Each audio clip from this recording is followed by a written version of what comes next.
வெற்றிவேல் முருகனுக்கு ஞானவேல் முருகனுக்கு கலை நிறை கணபதி சரணம் சரணம்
சந்தனு என்று சொல்லும்படியான அரசன்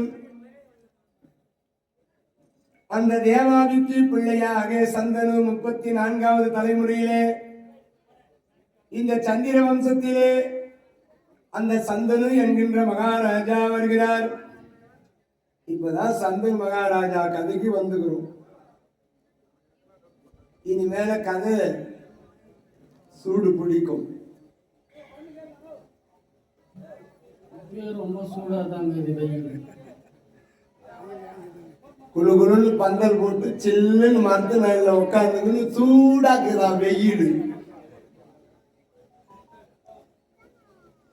சாப்பாடு சுட சுட வேக வச்சு கொடுத்தா சூடா இருக்கும்.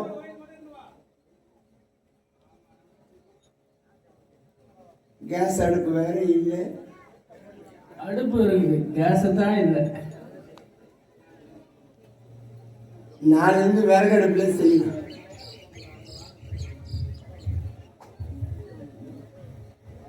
அன்பர்களே, பக்த கோடி பெருமக்களே, ஒளிபெருக்கின் வாயிலாக கேட்டுக்கொண்டிருக்கக்கூடிய பக்தர்களே, எல்லோரும் ஆலயத்தின் அருகாமையில் வந்து அமர்ந்து இந்த மாபெரும் மகாபாரத காவியத்தை கேட்கும்படியாக உங்கள் பொன்னார் திருவடிகளை தொட்டு வணங்கி கேட்டுக்கொள்கிறோம்.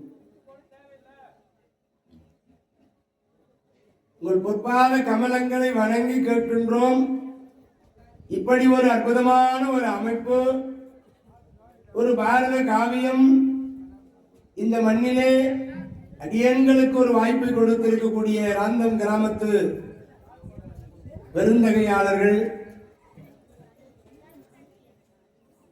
அற்புதமான ஒரு மகாபாரத அக்னி வசந்த விழா.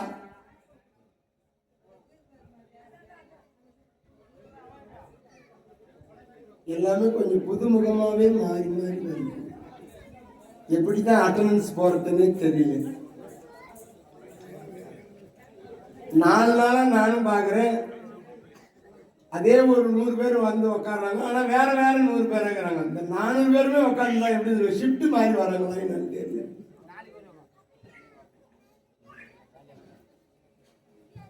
அருகாமையில தும்பூர், தெல்லூர், இந்த பக்கம் விண்ணமங்கலம், எங்க ஐயா சோமந்தாங்கல் இருந்து வந்துகிறார். பஜனை குழு தலைவர் ஆண்டாள் நாச்சியார் பஜனை குழு தலைவர் சோமந்தாங்கல் மண்ணு ஐயா அவர்கள் சிறந்த பஜனை பாடகர். அவர்களை வருக வருக என அன்போடு வரவேற்கின்றோம். பஜனைக்கு குழு தலைவர் அவர் தான்.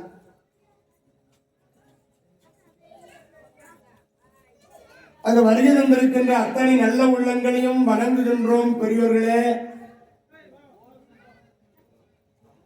34வது தலைமுறை சந்தனு மகாராஜா அவர் ஆட்சி பொறுப்பை ஏற்றார். நல்ல ஆட்சி செய்கிறார். யாருக்கும் எந்த விதமான குறையில்லாத ஆட்சி,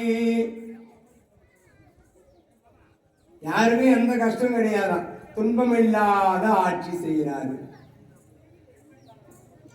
கல்லூர் பயம் இல்லாத ஆட்சி, களவு சூது இல்லாத ஆட்சி.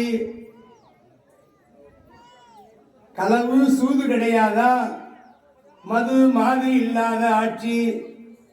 நல்ல ஆட்சி புரிகிறாரு சந்தன மகாராஜா. முறை செய்து காப்பாற்றும் மன்னவன் மக்களுக்கு இறை என்று வைக்கப்படும். முறையாக ஆட்சி செய்கிற அரசனை தெய்வமாக போற்றுவாங்களாம். ஒரு அரசனை தெய்வம்னு நினைப்பாங்க. ஒரு ஊரை நிர்வாகம் பண்ற தலைவரை தெய்வத்துக்கு சமமா நினைப்பாங்களாம். ஏன்னா நல்ல ஆட்சி புரிந்தா அந்த ஊர்ல இருக்கிற மக்கள் எல்லாம் சாமி போல எங்க ஊருக்கு தலைவரா வந்துகிறார்ப்பா, சாமியே வந்துகிறார்ப்பா சொல்லுவாங்க. நியாயமான ஒரு நீதியான ஒரு நேர்மையான ஒரு ஒழுக்கமான ஒரு பண்பான ஒரு பக்தியான ஒரு அருள் செய்பவர், கொடை வள்ளலை வாரி வாரி கொடுக்கக்கூடியவர் அப்படின்னு புகழ்ந்து பேசுவாங்களாம். சரியா ஆட்சி பண்ணலாம், மொத்தமே வாரி மூட்டை கட்டி நான் 5 வருஷத்துக்கு இருந்தாலும் தலைவரை வந்து ஏரிய தூர் வாரன்னு கொட்டை வாரிட்டு மொத்த பணமும் அமுத்திக்கினாரு அப்படின்னு ஏதேதோ ஆயிரம் வருத்தலாம் சொல்லுவாங்க. ஆட்சி செய்யறது ரொம்ப ரொம்ப கஷ்டம். மக்களுக்கு தேவையான எல்லா வசதிகளும் செய்து கொடுக்கின்றாரா இந்த சந்தனு மகாராஜா. குறையில்லாத ஆட்சி, நீதி தவறாத ஆட்சி சந்தனு மகாராஜா செய்கிறார்.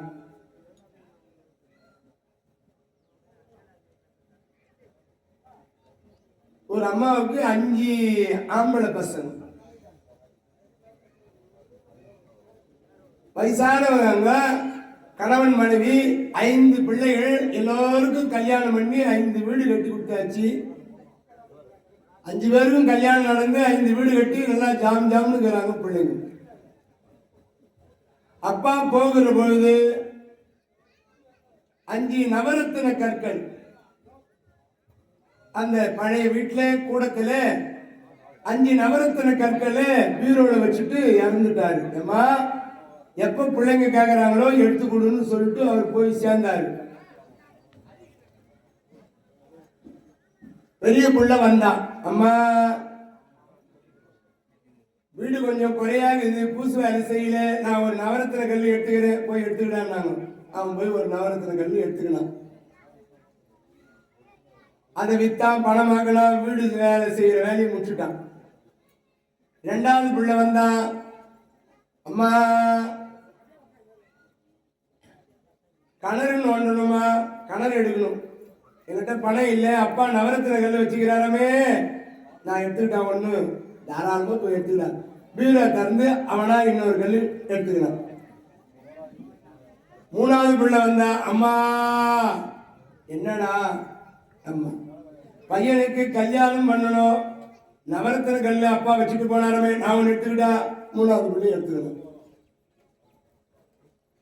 4வது பிள்ளை வந்தா. அம்மா என்னடா, உன் பேத்தி பெரிய பொண்ணாகிற, செலவு பண்ணணும், நவரத்தின கல் எடுத்துக்கிட்டா, தாராளமா போய் எடுத்துக்கணும். 5வது பிள்ளை வந்தா. அம்மா என்னடா, பையனுக்கு பீஸ் கட்டணும், பணம் போகணும், நீயும் போய் எடுத்துக்கிடான்னு பீரை திறந்தா ஒரு கல்ல காணும். 5 கல்லு வச்சுட்டு போன நவரத்தின கல்லு ஒண்ணு. அம்மான்னு ஓடி வந்தான். அம்மா இந்த 4 பேர் முன்ன எடுத்தது எவனோ ஒருத்தன் எடுத்துக்கிறான், எனக்கு உண்டான பங்கு வரல. அந்த ஊர் தலைவர்கிட்ட, மகாராஜா ஆட்சி செய்யற அரசங்கிட்ட போனாங்க தீர்ப்பு சொல்லும்படி. அந்த தாய் 5 பிள்ளைங்களும் போறாங்கப்பா. மகாராஜா விசாரணை பண்றாரு. என்னப்பா உங்களுக்கு பிரச்சனை? ஐயா, எங்க அப்பா சாகிற பொழுது 5 நவரத்தின கற்களை பீரோல வச்சுட்டு போயிட்டாரு. இந்த 4 பேர்ல எவன் எடுத்தானே தெரியல. இல்ல 5வது புள்ள போனானே, அவன் இருந்தது கூட எடுத்துக்கிட்டு இல்லைன்னு சொல்றானோ. யார் நம்புறது? யாரு எடுத்தான்னு சொல்ல முடியும்? வெளியே போய் எடுத்து செலவு பண்ணிட்டு அதுல இல்லைன்னு போய் சொல்றானோ, எப்படி நம்புறது? இப்போ அந்த ராஜாவுக்கும் ஒன்னும் புரியல, எப்படி இதுக்கு தீர்ப்பு சொல்றது? இந்த 5 பேர்ல எவனோ ஒருத்தன் எடுத்துக்கிறான், யாருன்னு எப்படி கண்டுபிடிக்குது? நம்ம கதைக்கு போயிடலாம், அதை கண்டுபிடிச்சு சொல்றீங்களா? நம்ம சந்தன மகாராஜா கதைக்கு போயிடலாம்.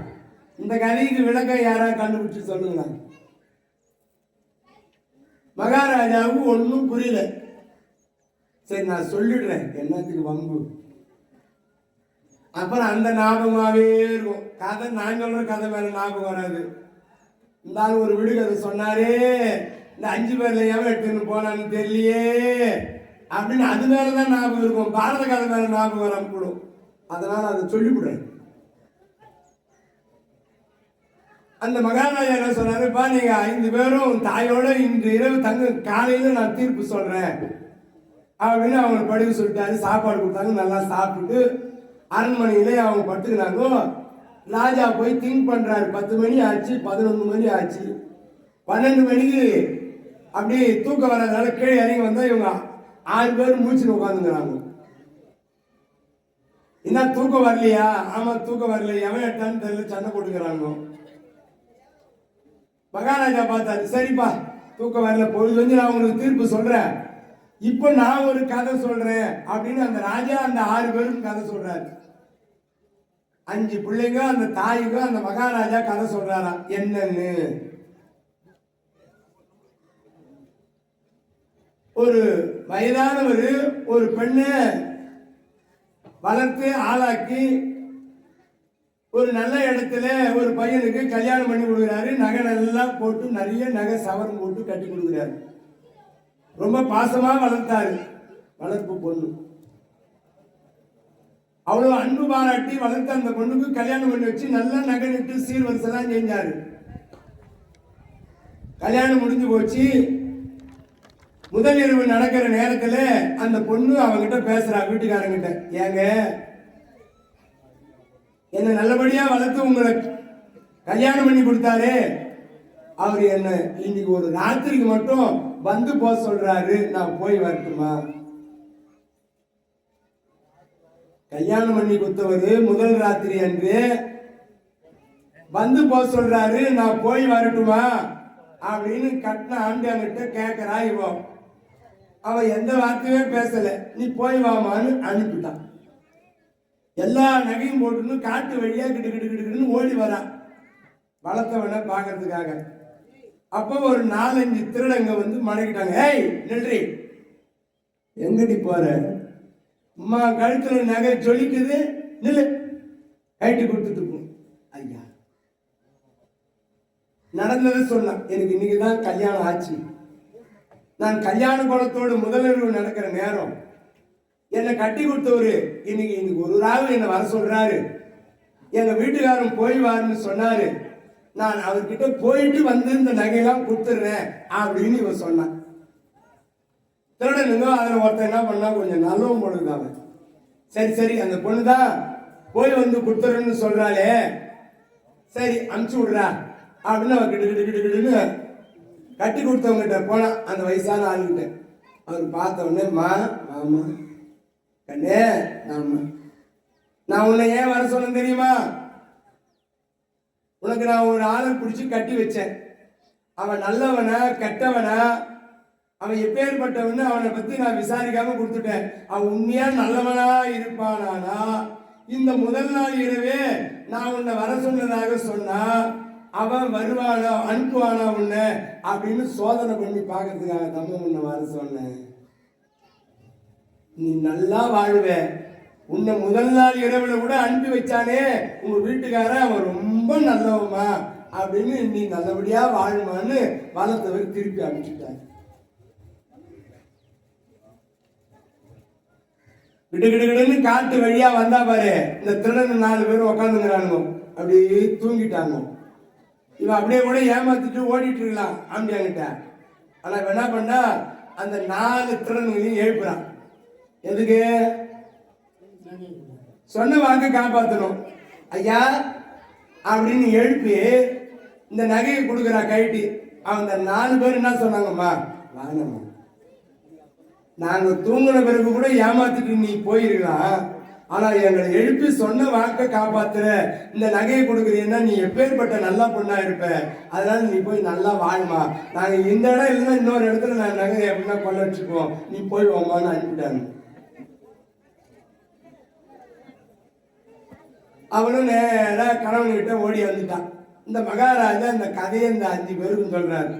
இப்போ அதுல இருந்து ஒரு கேள்வி கேட்கிறாரு. இப்போ கட்டின கணவன் முதல் நாள் இரவே உன்னை வளர்த்தவன் அழைக்கிறா, உடனே முதல் ராத்திரி அன்று அனுப்புன அவன் நல்லவனா? கேள்வி 1. அவன் நல்லவனா? வந்த மகளை, அம்மா உன் கணவன் நல்லவனா கெட்டவனா சோதிப்பதற்காகத்தான் அம்மா நான் உன்னை அழைத்தேன், போய் வாமான்னு அனுப்பின அந்த வளர்த்த அப்பன் நல்லவனா? இல்ல திருடங்களை ஏமாத்திட்டு போயிட்டு இருக்கலாம், அந்த நகையை எழுப்பி கொடுத்த இந்த பெண் நல்லவனா? இல்லை இல்ல, இந்த திருடன்கள், மா நீ நல்லா வாழுமா, இதெல்லாம் இன்னொரு இடத்துல நாங்க கொள்ளடிச்சுக்கிறோமா, நீ போய் நல்லா வாழுமான்னு சொல்லி அனுப்பின இந்த திருடங்கள் நல்லவங்களான்னு 4 கேள்வி கேட்டார். ஒவ்வொருத்தரும் ஒவ்வொரு பதில் சொல்லிட்டான்.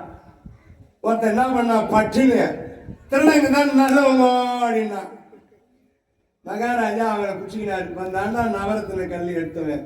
திருடனுக்கு திருட்டு நினைப்பு, அவனுக்கு தான் அந்த புத்தி வரும்.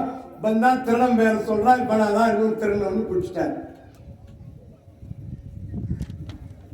இந்த கதைக்கு பதிலி இப்படித்தான் கண்டுபிடிக்கணும். ஒரு தலைவராக இருந்தா, ஒரு அரசராக இருந்தா தீர்ப்பு கொடுப்பதுல சாமர்த்தியம் இருக்கணும், இல்லைன்னா பங்குல போய் மாட்டிப்பாங்க.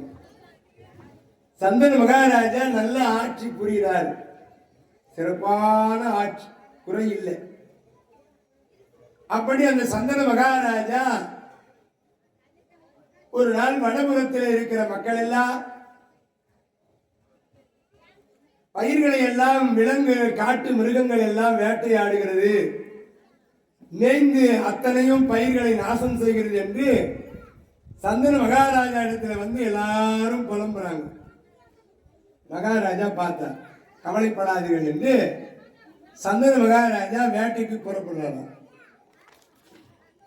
சிறப்பான முறையிலே வேட்டையாடுகின்றாரா. வேனிலா நிவன் என விலங்கு காலையில்,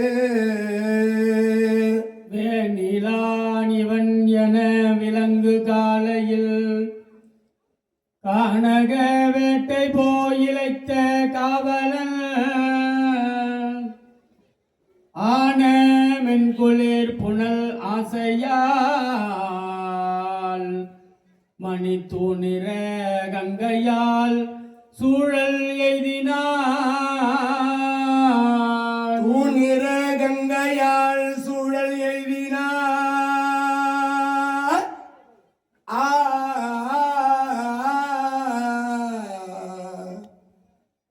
சந்தன மகாராஜாவோடு வேட்டைக்கு செல்கிறார் கிடுகிடு என்று. அந்த வேட்டையாடுகிற பொழுது பல மிருகங்களை வேட்டையாடுகின்றார். காலை நேரத்திலே கானக வேட்டை போய் இழைத்த காவலன் சோர்வடைஞ்சு போச்சு, தண்ணி தாகம் எடுக்குது. இந்த ராஜாங்கெல்லாம் வேட்டைக்கு போவாங்க, தண்ணி தாகம் எடுக்கும், ஒரு பொண்ணை பார்ப்பாங்க, கல்யாணம் பண்ணுவாங்க. கதை. சந்தன மகாராஜாவனவர் வேட்டைக்கு போனாரு, காட்டில வேட்டையாடுறாரு. நீண்ட நேரம் வேட்டையாடுவதனாலே இழைத்த காவலன் தண்ணீர் தாகம் எடுக்கிறது. ஆன மென் குளிர் புனல் ஆசையால், புனல்னா திரவம், தண்ணீர் அர்த்தமா. புனல் அப்படின்னா திரவம், தண்ணீரை தேடி. ஆன மென் குளிர் புனல், குளிர்ந்த நீர் எங்க கிடைக்கும்? வெயில்ல ஒன்னும் முடியல, சில்லு தண்ணி கிடைக்குமா? வயசான காயம் கூட தண்ணி தான் குடிக்கும். 6 மணி ஆனா சிலர் தண்ணி குடிப்பாங்க.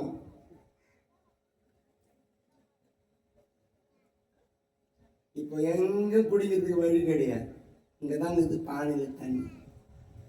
இவர் தேடுறாரு தேடுறாரு தேடுறாரு, தண்ணீரை தேடுறாரு. அங்கு ஒரு கங்கை நதியை பார்க்கிறாரு. சந்தன மகாராஜா கங்கை நதியை பார்க்கிறார். அப்படி பார்க்கிற பொழுது மறுவரும் குழல் விழி வதனோ வார்குழை, மறுவரும் குழல் விழி வதனம் வார்குழை, இருதனம் தோல் கழுத்து இதழோடு இன்னகை, புருவம் வன்புறவடி பொற்ப பாவையர், உறவு கொண்டனல் தனது உடைமை தோன்றவே. தண்ணீரை தேடி சென்ற சந்தன மகாராஜா கங்கை நதியிலே தண்ணீரை பார்க்கின்றார். அந்த தண்ணீரை 2 கரங்களிலாலும் இப்படி எடுக்கிற நேரத்திலே அங்கு ஒரு அழகான பெண்ணினுடைய நிழல் சாயல் தெரிகிறது. ஆஹா, பாவையின் முகம் பார்த்து திரும்பினார். அந்த நிழலை பார்த்து தண்ணீரிலே தெரிகிறதா அந்த பெண்ணின் நிழல், யார் இந்த பெண் என்று திரும்பினார்.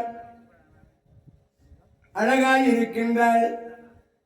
ஆஹா, அற்புதமாய் கண்ணுக்கு தெரிகின்றாள். ஓஹோ,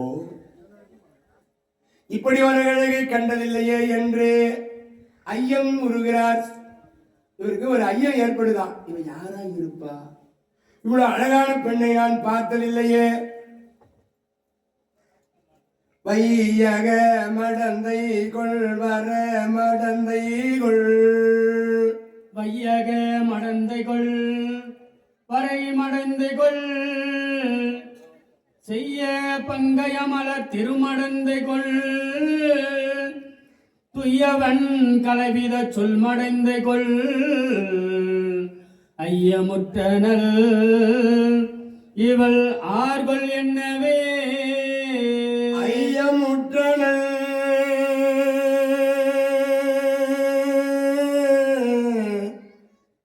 இவள் ஆர்கொள் என்னவே. இவள் யாராக இருப்பாள்? வரை என்பது மலையா, மலைக்கு வரைன்னு பேர். அந்த மலைமகளாக இருப்பாளோ? மலைமகளாக இருப்பவள் யாரு? பார்வதி தேவி. மலைமகளா இருக்கிற பார்வதி தேவியா இருப்பாளோ இந்த பெண்? சிவந்த முகமாய் தெரிகிறதே, இவள் இவ்வளோ வெள்ளையா இருக்கிறாளே, முகம் வெள்ளையா இருக்கு, சிவப்பா இருக்குது. பார்க்கடலே பள்ளி கொண்ட நாராயணுடைய திருமார்பிலே இருக்கிற மகாலட்சுமியா இருப்பாளோ? யாரா இருப்பா? துய்யவன் கலைவித சொல் மடந்தை கொள் யாராய் இருப்பாள் இவள்? பூலோக பெண்ணாய் இருப்பாளா இல்ல தேவலோக பெண்ணாய் இருப்பாளா? இவன் பிரம்மனால் படைக்கப்பட்டவளாய் இருப்பாளா? செய்து வைத்த சிலையோ இது பிரம்மன் செய்த சிலையோ? இப்படி ஒரு அழகை நான் இதுவரை கண்டதில்லையே அப்படின்னு ஐயமுற்று பார்க்கிறாரா. இவ தேவலோக பெண்ணா இருப்பாளா? கொஞ்சம் சந்தேகமா பார்க்கிறாரு. மனதிலே ஐயம் ஏற்படுகிறது. இன்னும் கொஞ்சம் அருகாமையிலே பார்க்கிறார். பார்த்தா இந்த கண்ணு பெண்ணுக்கு கண் இமைத்து இரு நிலமும் காலும் தோய்தலால், கண் இமைத்து இருநிலம் காலும் தோய்தலால் பெண்ணிவள் மானுட பிறப்பினாள் என்ன முற்று அவள் அருகி எய்தி யாவர் செய் புண்ணியம் நீ எண்ணம் முற்று அவள் அருகி எய்தி யாவர் செய் புண்ணியம் நீ என புகழ்ந்து போற்றினார், புகழ்ந்து போற்றினார்.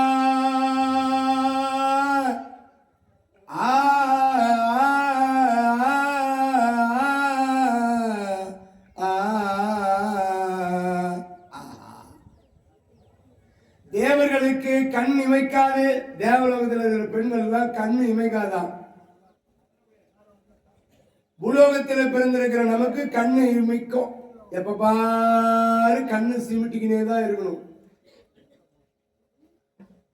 கண் இமைத்து கால்கள் தேவர்களுக்கு தேவலோக பெண்களுக்கு கால் நிலத்தில தோயாதான், நிலத்தில படாது. இந்த பெண்ணை பார்க்கிற பொழுது கண் இமைக்கிறது, கால்கள் நிலத்திலே படுகிறது. அப்பதான் புரிஞ்சுக்கிறாரா இவரு, இவ பூலோக பெண்தான். இவ யாரு? பூலோகத்தில் இருக்கிற பெண்ணு தான். கிட்ட வராரா, இன்னும் கிட்ட.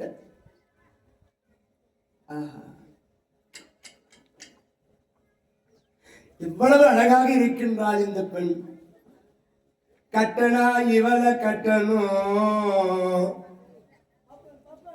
இல்லாட்டி கட்டணா இவளைதான் கல்யாணம் பண்ணணும்னு நினைக்கிறாராம். அவ்வளவு அழகு. எனக்கேற்ற பெண் தானடி நீ, எனக்கேற்ற பெண் தானடி, எனதாசை மனம் போலே எனக்கேற்ற பெண் தானடி, எனதாசை மனம் போலே ஓடி குழாய், எனக்கேற்ற பெண் தானடி, எனக்கேற்ற பெண் தானடி, எனதாசை மனம் போல கூடி குழவிட எனக்கு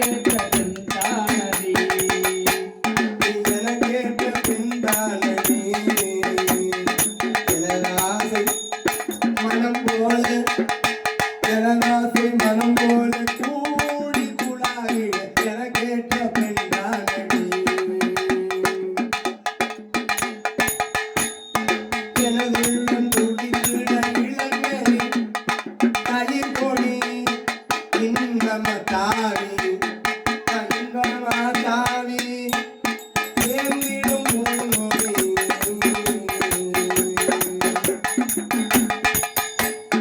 எனக்கேற்ற பின்தானடி எனது ஆசை மனம் போல கூடி குழாயிட எனக்கேற்ற பின்தானடி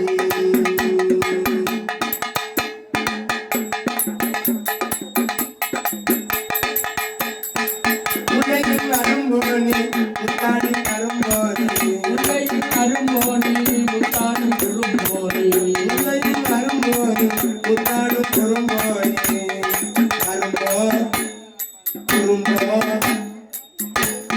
அரும்போ குறும்போ அரும்போ அரும்போ எல்லையில்லா உலகு அழகும் பலத்திட்டு கரும்போது எனக்கேற்ற பின்தானடி என ஆசை மனம் போல கூடி குழவிட எனக்கேற்ற பின்தானடி எனக்கேற்ற பின்தானடி நீ எனக்கேற்ற பின்தானடி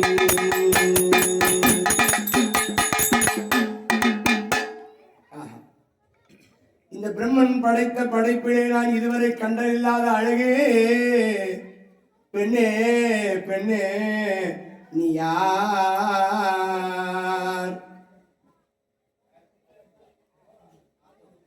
தண்ணி கேட்டா நான் கொடுத்துருக்க மாட்டேன்னா ராமண்ணா கேன் ஃபுல்லா வச்சுங்கிறேன்னு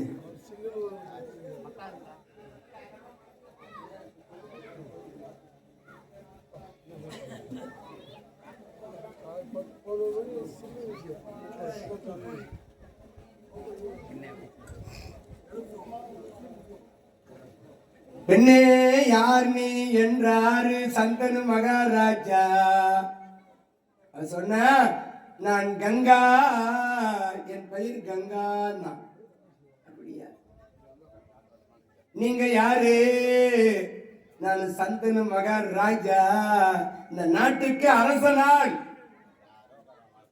சரி சரி போய் வாங்க பெண்ணே என்ன வார்த்தை சொல்லுகின்றாய் கண்ணே நீ இல்லாம நானு இல்லே நீ இல்லனா நான் இல்ல பெண்ணு என்ன கல்யாணம் பண்ணிக்கிறியா என்னையா கண்டதும் காதல் வந்து என்னை திருமணம் செய்ய வேண்டும் என்று சொல்கிறாயே என்னையா நினைச்சுங்கிற பெண்ணே நான் சொல்வதை கேள் நான் இந்த நாட்டுக்கே அரசன் ராஜாதி ராஜன் இந்த சந்தன மகாராஜா என்று சொன்னால் இந்த உலகம் போற்றும்படியாக அரசாட்சி செய்யக்கூடியவன் அஸ்தினாபுரியின் வேந்தன் கங்கா என்னை கல்யாணம் பண்ணிக்கோ கங்கா இவ்வளவு தூரம் கெஞ்சி கேட்பதினாலே கங்காதேவி பார்க்கிறா சரி என்னதான் இருந்தாலும் ஒரு அரசனே நம்ம விரும்பி கல்யாணம் பண்ணிக்கணும்னு சொல்றாரு ஐயா சந்திர மகாராஜா நான் உன்னை கல்யாணம் பண்ணிக்கிறேன் ஆனா ஒரு நிபந்தனை நிபந்தனையா என்ன நிபந்தனை நான் என்ன பண்ணாலும் என்னை ஏன் எதுக்குன்னு கேட்க கூடாது என்னை ஏன் எதுக்கு இப்படி பண்ணன்னு கேட்க கூடாது அவர் பாக்குறாரு என்ன இவ கேட்டு போறா என்ன இவ சொல்லிட்டு போறா ஒரு வேளை சாம்பார்ல உப்பு கம்மியா போட்டா கொஞ்சம் உப்பு போட்டுன்னு சாப்பிட்டா போகுது ஒருவேளை அதிகமா உப்பு போட்டா சாம்பார்ல தண்ணி கொஞ்சம் ஊத்திக்கின்னு சாப்பிட்டா போகுது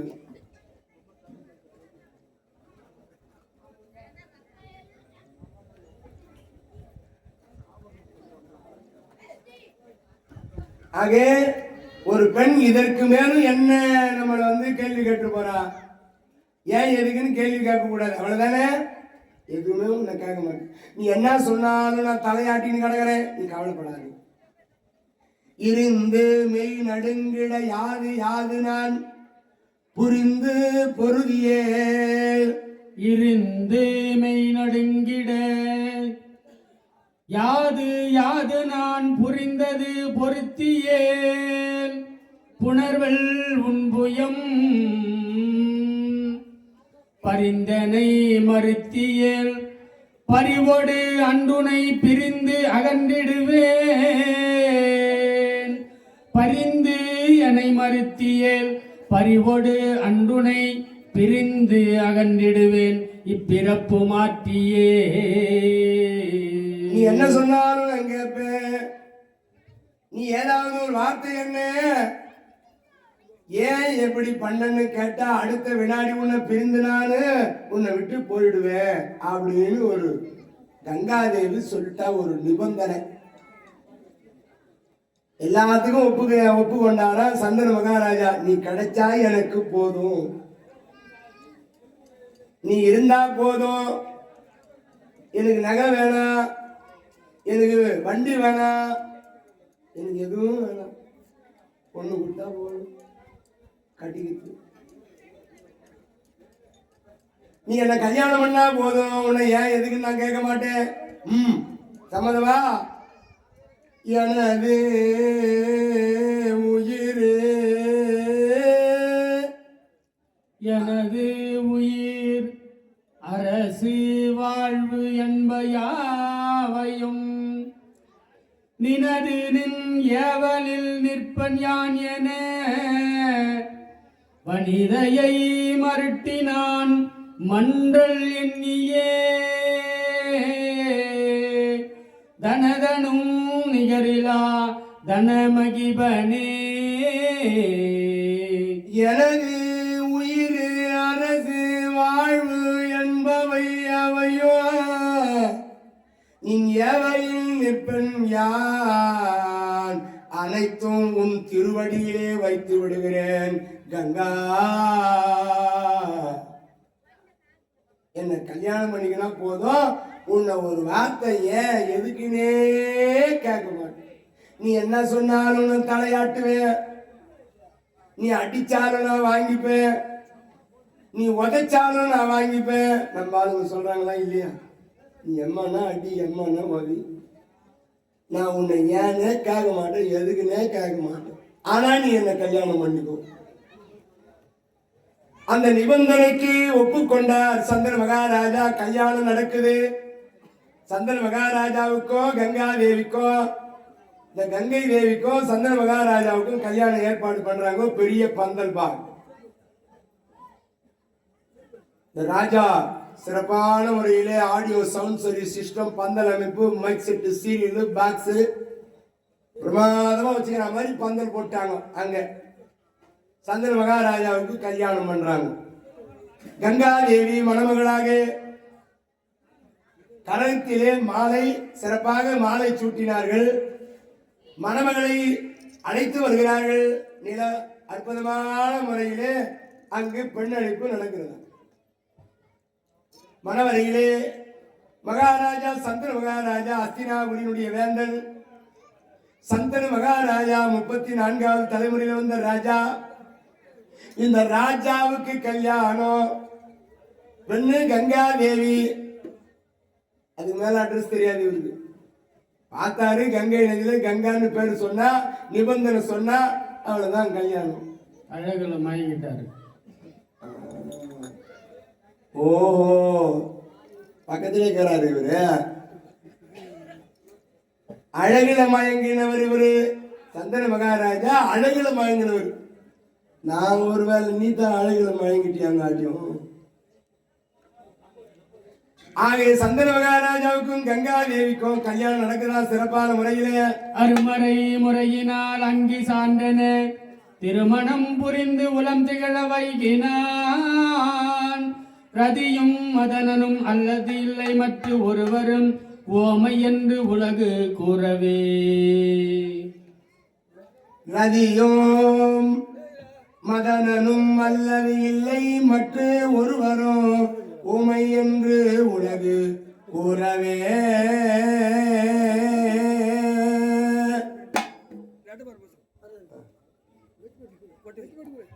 நான் சொன்ன உன் பேரு சுப்பிரமணியம். உன் பேரு நான் சொன்ன சண்முகமா. உன் பேரு என்ன சொன்ன நேற்று? சண்முகம். சண்முகம். நீ டெய்லி எடுத்தாந்து குத்துடு, எவ்வளவு இருந்தாலும் குத்துடு.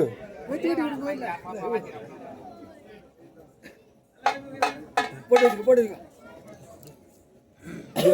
இப்படி வாடா இப்படி வா